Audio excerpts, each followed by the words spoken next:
Hey everyone, welcome back to a new video. Today I will be sharing with you all some spring book recommendations.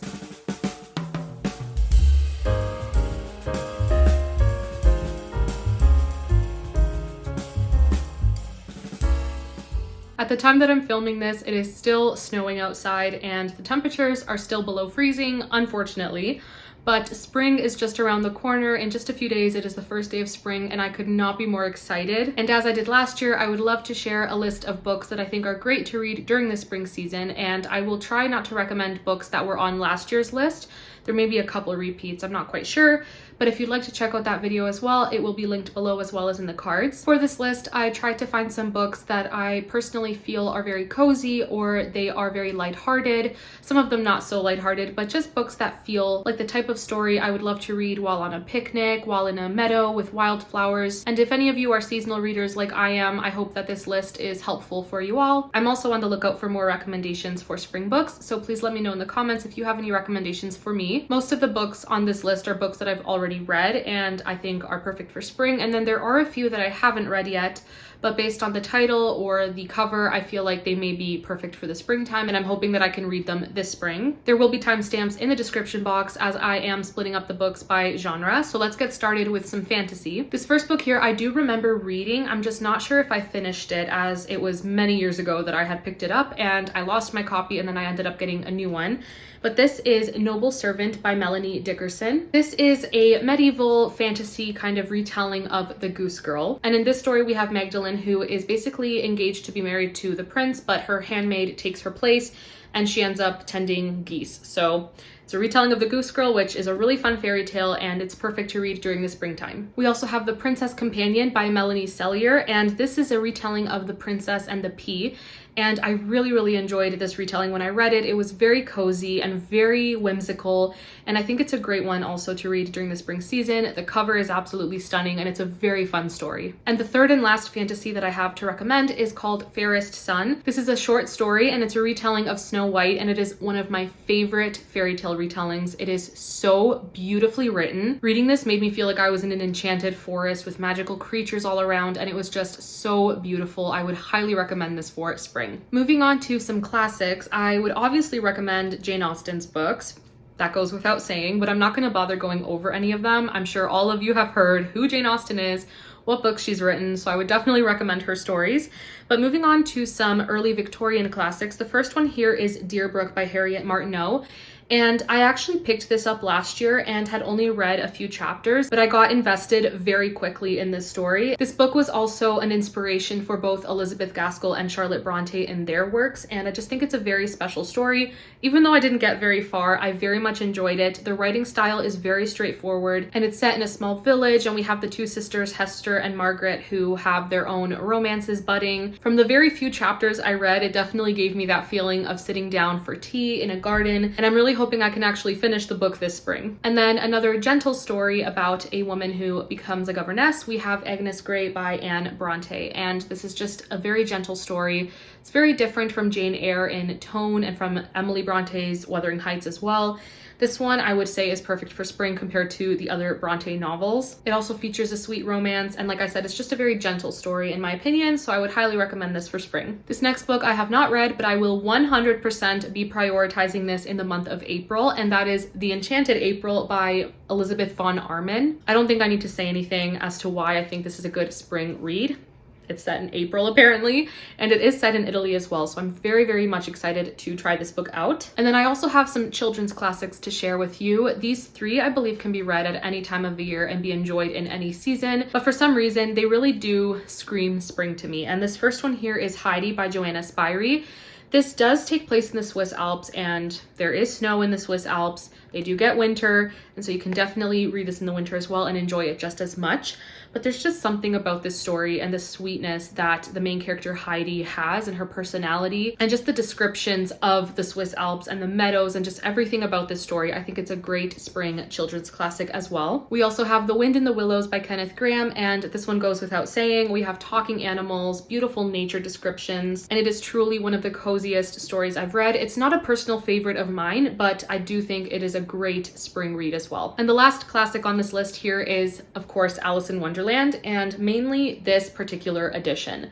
This screams spring. I have it on my bookshelves all spring and summer as well, and I'm absolutely obsessed. I think the illustrator of this book did an incredible job at capturing just how weird the story Alice in Wonderland is, but I'm absolutely obsessed at all the floral touches, and just everything about this art style is absolutely stunning. I would highly recommend Alice in Wonderland, and this edition in particular. All right, so moving on to some historical fiction novels. The first one here is The Clergyman's Wife, and this one I would recommend just because it is based on a character that is featured in Pride and Prejudice. The cover is also very spring-ish, if you will. This book basically follows what the life of Charlotte Lucas could have looked like after she married Elizabeth Bennet's cousin, Mr. Collins. There are certain aspects of this book that weren't my absolute favorite, but I still think it's a great one for spring, and gardens are mentioned quite a few times in this book. We have one of the characters who is a gardener, so I would definitely say it's a good spring read if it's something that sounds interesting to you. This next one is one that I have not read in many, many years, and I don't know if I would feel the same towards it if I were to read it now versus how I felt many years ago, but I did give this 5 stars when I first read it, and I remember it being a very sweet story, and it is dual timeline romance, and that is The Writing Desk by Rachel Hawke. This book is a very sweet story, like I said, and in the modern timeline, we have this woman who is dealing with really intense writer's block as she is an author. And I could be wrong, but I'm pretty sure she ends up finding this desk and finds either some letters or journal entries or something of the sort. And they are basically a glimpse into this main character from the past, into her life and her romances. I remember loving this story. I do need to give it a reread, but I also remember it felt very sweet and gentle, and I think it would be another great spring read. This next one is also very obvious as to why it's a great spring read, and that is The Last Garden in England by Julia Kelly. This one is truly about gardens. I found this story to be very immersive, very enchanting. There are a couple aspects of the story, again, that I'm just not a fan of, just certain tropes that I don't like, but other than that, I honestly think this is a great spring read. I myself do not have a green thumb. I have never been good with gardening. I've never been good with growing and keeping plants alive, but this story made me want to go into my backyard and start planting as many different flower species as I possibly can. I really, really loved how enchanting the descriptions of the gardens were. We also have multiple timelines and multiple POVs, and they're all very interesting. And I think that if you love to garden, you would definitely enjoy this story. This next book I just talked about in my mid-month wrap-up for March, and that is A Dance in Donegal by Jennifer Dybel.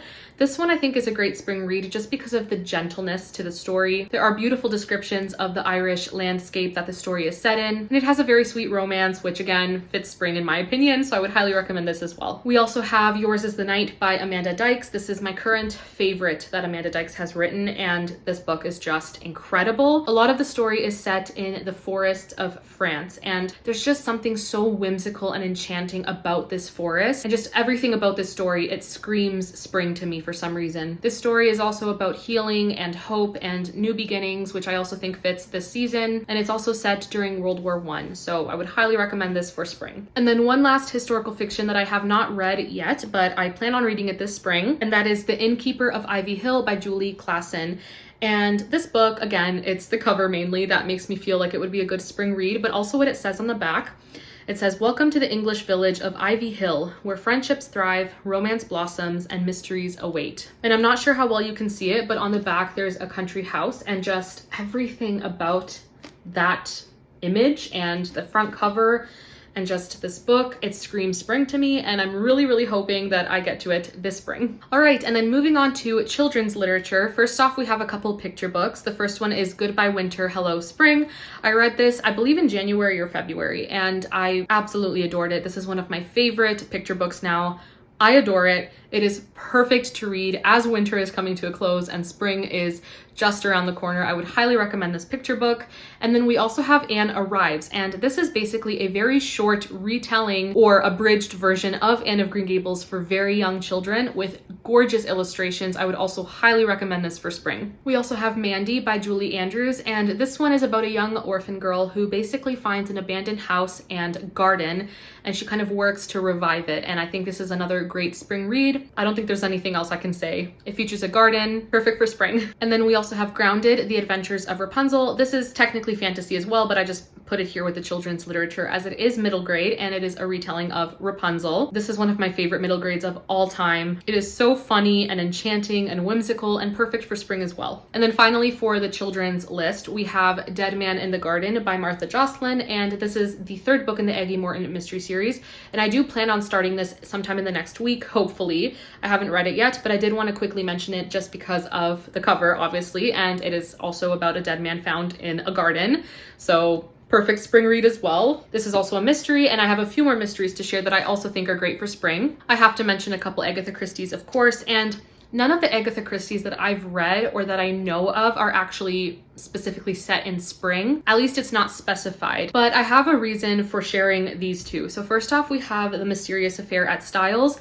This one is set in a country house, in a country manor, and I think that it is one of her cozier ones, at least from what I remember. This is also the first book in the Hercule Poirot mystery series. Because it's a first book and I kind of associate like new series and new beginnings with spring, I would say it's a good one for spring. And then of course, the first book in the Miss Marple series is The Murder at the Vicarage, and this one is set in a small village as well. And a murder happens in a vicarage, and it's a great one for spring as well. I feel like these two are definitely cozier ones. It's kind of hard to recommend Agatha Christie's that are seasonal. There just aren't very many that are seasonal, except for a few that are set in winter and a few set in summer. But for spring, I would definitely say these two are good ones. If any of you have recommendations for Agatha Christie's that are great for springtime or that are actually set in spring, please do let me know. And then I have one last book to share with you all, and that is The Tale of Hilltop Farm by Susan Wittig Albert. And this one is the first book in the Cottage Tales mystery series.